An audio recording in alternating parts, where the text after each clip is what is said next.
ನಮಸ್ಕಾರ. ರಿವ್ಯೂ ಚಾನಲ್ಗೆ ಸ್ವಾಗತ. ನಾನು ಸೌಖ್ಯ ಗಾಂವ್ಕರ್. ಇದ್ದಕ್ಕಿದ್ದಂತೆ ಪಾಕಿಸ್ತಾನ ಗಡಿಯಲ್ಲಿ ಮಹತ್ವದ ಬೆಳವಣಿಗೆ, ಅದರಲ್ಲೂ POKಯಿಂದ ಬಂತು ಬಿಗ್ ನ್ಯೂಸ್. ಏನಾಗ್ತಾ ಇದೆ?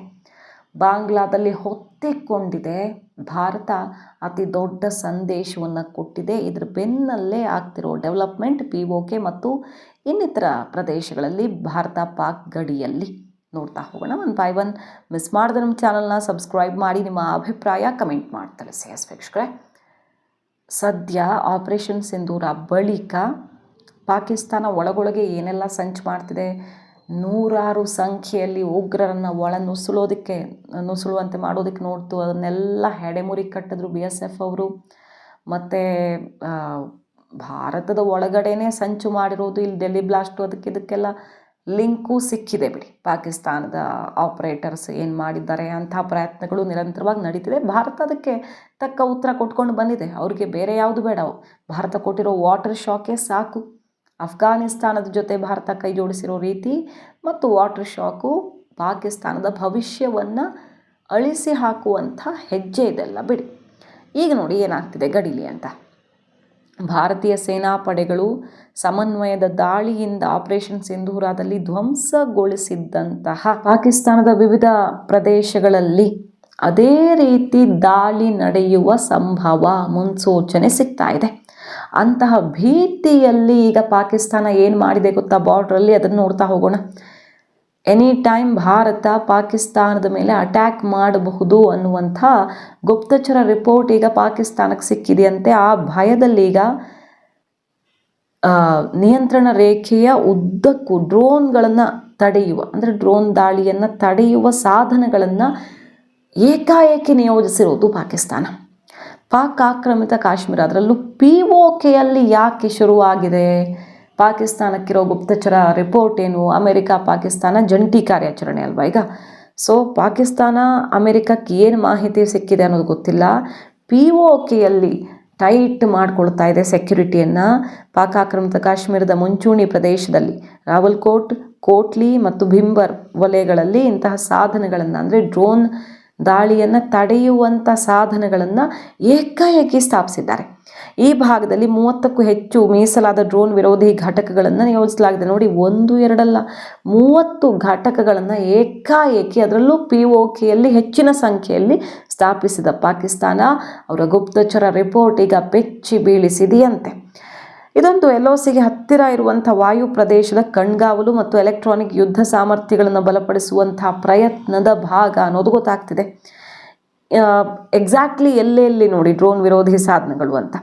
ಭಾರತದ ಪೂಂಚ್ ವಲಯದ ಮೇಲೆ ಕಣ್ಣಿಟ್ಟು ರಾವಲ್ಕೋಟ್ನಲ್ಲಿ ನಿಯೋಜಿಸಿರುವ ಡ್ರೋನ್ ನಿಗ್ರಹ ಸಾಧನಗಳನ್ನು 2ನೇ ಆಜಾದ್ ಕಾಶ್ಮೀರ ಬ್ರಿಗೇಡ್ ನಿರ್ವಹಿಸ್ತಾ ಇದೆ ಈಗ. ಹಾಗೆ ಭಾರತದ ರಜೌರಿ, ಪೂಂಚು, ನೌಶೇರಾ, ಸುಂದರ್ಬನಿ ಪ್ರದೇಶಗಳಲ್ಲಿ ಬರೋ ಡ್ರೋನ್ಗಳನ್ನು ನಿಗ್ರಹಿಸೋದಕ್ಕೆ ಕೋಟ್ಲಿಯಲ್ಲಿ ಡ್ರೋನ್ ನಿಗ್ರಹ ಅಲ್ಲಿ ಸ್ಥಾಪನೆ ಮಾಡ್ಕೊಂಡಿದ್ದಾರೆ. ಹಾಗೆ ಅದರ ಜವಾಬ್ದಾರಿಯನ್ನು 3ನೇ ಆಜಾದ್ ಕಾಶ್ಮೀರ ಬ್ರಿಗೇಡ್ಗೆ ವಹಿಸ್ಕೊಟ್ಟಿದ್ದಾರೆ. ಅಷ್ಟು ಅವರ ಟೀಮ್ ಕೂಡ ಆ್ಯಕ್ಟಿವ್ ಆಗಿದೆ. ಯಾವ ಘಟಕದ ಜವಾಬ್ದಾರಿ ಯಾರ್ಯಾರು ಆಪರೇಟ್ ಮಾಡಬೇಕು ಅಂತ ಪ್ಲ್ಯಾನ್ ಕೂಡ ರೆಡಿ ಆಗಿಬಿಟ್ಟಿದೆ. ಭಿಂಬರ್ ವಲಯದ ಡ್ರೋನ್ ನಿಗ್ರಹ ಸಾಧನೆಗಳನ್ನು 7ನೇ ಆಜಾದ್ ಕಾಶ್ಮೀರ ಬ್ರಿಗೇಡ್ ನಿರ್ವಹಿಸುತ್ತೆ ಅಂತ ಮೂಲಗಳಿಂದ ಸಿಗ್ತಿರುವಂಥ ಅತ್ಯಂತ ಖಚಿತವಾದ ಮಾಹಿತಿ ಇದು. ಇನ್ನೂ ಬೇರೆ ಬೇರೆ ಅತ್ಯಾಧುನಿಕ ಯುದ್ಧ ಸಾಧನಗಳು ಕೂಡ ರೆಡಿಯಾಗಿವೆ. ಪ್ರಮುಖವಾಗಿ 10 ಕಿಲೋಮೀಟರ್ ವ್ಯಾಪ್ತಿಯಲ್ಲಿ ಸಣ್ಣದಾಗಿ ಅಡ್ಡಾಡುವ ಯುದ್ಧ ಸಾಮಗ್ರಿಗಳು ಮತ್ತು ದೊಡ್ಡ ಡ್ರೋನ್ಗಳನ್ನು ಪತ್ತೆ ಮಾಡುವಂತಹ UAS ವ್ಯವಸ್ಥೆ, ಇದಲ್ಲದೆ ಸಫ್ರಾ ಆ್ಯಂಟಿ UAV ಜಾಮಿಂಗ್ ಗನ್ಗಳನ್ನು ಕೂಡ ಬಳಸ್ಕೊಳ್ಳಲಾಗ್ತದೆ. ಇವುಗಳ ಮೂಲಕ ಭಾರತದ ಡ್ರೋನ್ಗಳ ನಿಯಂತ್ರಣ, ವಿಡಿಯೋ, GPS ಲಿಂಕ್ಗಳಿಗೆ ಅಡ್ಡಿಪಡಿಸೋದಕ್ಕೆ ಬೇಕಾದಂಥ ತಯಾರಿಯನ್ನು ಮಾಡ್ಕೊಂಡಿದ್ದಾರೆ. ಇದೇ ವೇಳೆ ಕಡಿಮೆ ಎತ್ತರ ಪ್ರದೇಶಗಳಲ್ಲಿ ಹಾರುವ ಡ್ರೋನ್ಗಳನ್ನು ಎದುರಿಸೋದಕ್ಕೆ ಪಾಕಿಸ್ತಾನ ಸಾಂಪ್ರದಾಯಿಕ ವಾಯು ರಕ್ಷಣಾ ಶಸ್ತ್ರಾಸ್ತ್ರಗಳನ್ನು ಬಳಸ್ತಾ ಇದೆ. ಇವುಗಳಲ್ಲಿ ರಾಡಾರ್ ಮಾರ್ಗದರ್ಶನ ವ್ಯವಸ್ಥೆಗಳಿಂದ ಬೆಂಬಲಿತವಾದ ಓರ್ಲಿಕಾನ್ GDF-35mm ಟ್ವಿನ್ ಬ್ಯಾರಲ್ ವಿಮಾನ ನಿರೋಧಕ ಬಂದೂಕುಗಳು ಕೂಡ ಸೇರಿವೆ. ಸೊ ಇಷ್ಟು ತಯಾರಿಕೆ ಮಾಡಿಕೊಂಡಿದೆ.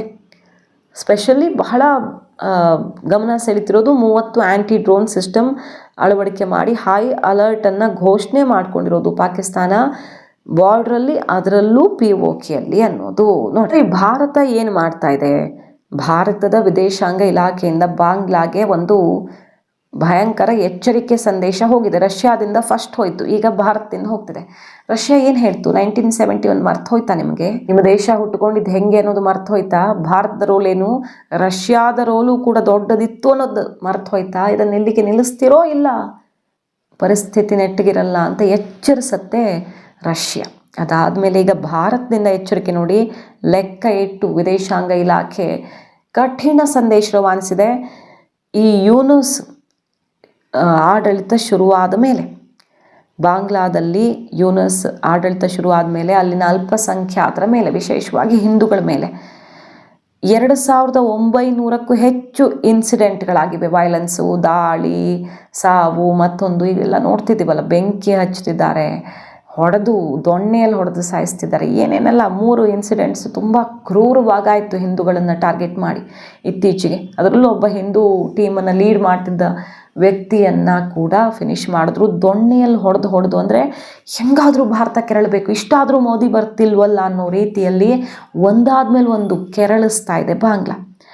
ಇದನ್ನೆಲ್ಲ ನಾವು ಲೈಟಾಗಿ ತಗೊಳ್ತೀವಿ ಅಂತ ಅಂದುಕೊಂಡ್ರ ಅನ್ನುವಂಥ ಸಂದೇಶವನ್ನು ಕೊಟ್ಟಿದೆ. ಈ ಲೆಕ್ಕ ಇಟ್ಟು ಇಷ್ಟು ವೈಲೆನ್ಸ್ ಆಗಿದೆ, ನೆನಪಿರಲಿ ನಿಮಗೆ. ಇದನ್ನು ನಾವು ಏನೋ ಪೊಲಿಟಿಕಲಿ ಆಗ್ತಿರುವಂಥ ಡೆವಲಪ್ಮೆಂಟ್ಸು, ಮೀಡಿಯಾ ಇನ್ನೂ ಜಾಸ್ತಿ ವೈಭವೀಕರಿಸಿವೆ, ಹಿಂಗಂತೆಲ್ಲ ಬಿಡೋಕ್ಕಾಗತ್ತೆ ಅಂತ ಅಂದ್ಕೊಂಡ್ರ, ಇದು ಯಾವುದನ್ನೂ ಭಾರತ ನೆಗ್ಲೆಕ್ಟ್ ಮಾಡಲ್ಲ, ಹುಷಾರ್ ಅನ್ನುವ ಎಚ್ಚರಿಕೆ ಸಂದೇಶವನ್ನು ರವಾನಿಸಿದ್ದಾರೆ.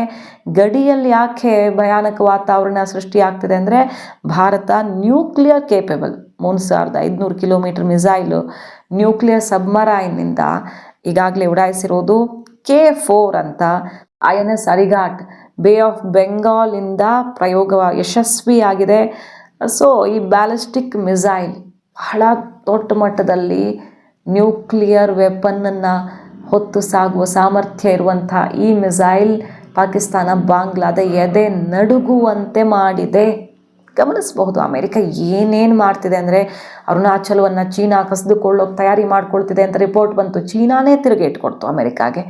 ಇದು ಸುಧಾರಿಸ್ತಿರೋ ಭಾರತ ಮತ್ತು ಚೀನಾದ ಸಂಬಂಧ ಹಾಳು ಮಾಡೋಕೆ ಅಂತಾನೇ ಅಮೆರಿಕ ಹೂಡಿರುವ ಸಂಚು ಅಂತ ಛೀಮಾರಿ ಹಾಕ್ತು. ಚೀನಾನೇ ಭಾರತಕ್ಕಿಂತ ಮುಂಚೆ ಚೀನಾನೇ ಒಂದು ಹೆಜ್ಜೆ ಮುಂದಿಟ್ಟು ಅಮೆರಿಕದ ವಿರುದ್ಧ ಗುಡುಗಿದ್ದನ್ನು ಗಮನಿಸಿದ್ವಿ. ಸೊ ಈಗ ಭಾರತ ಅಮೆರಿಕಕ್ಕೆ ಹೆಂಗಾಗಿದೆ ಅಂದರೆ, ಹೆಂಗಾದರೂ ಸರಿ ಇವರನ್ನು ಹಾಳು ಮಾಡಬೇಕು, ಇವರ ಆರ್ಥಿಕತೆ ಬಿದ್ದು ಹೋಗಬೇಕು, ನಾಯಕತ್ವ ಬದಲಾಗಬೇಕು, ಯುದ್ಧ ಆಗಿ ಎಲ್ಲ ಹಾಳಾಗೋಗಬೇಕು.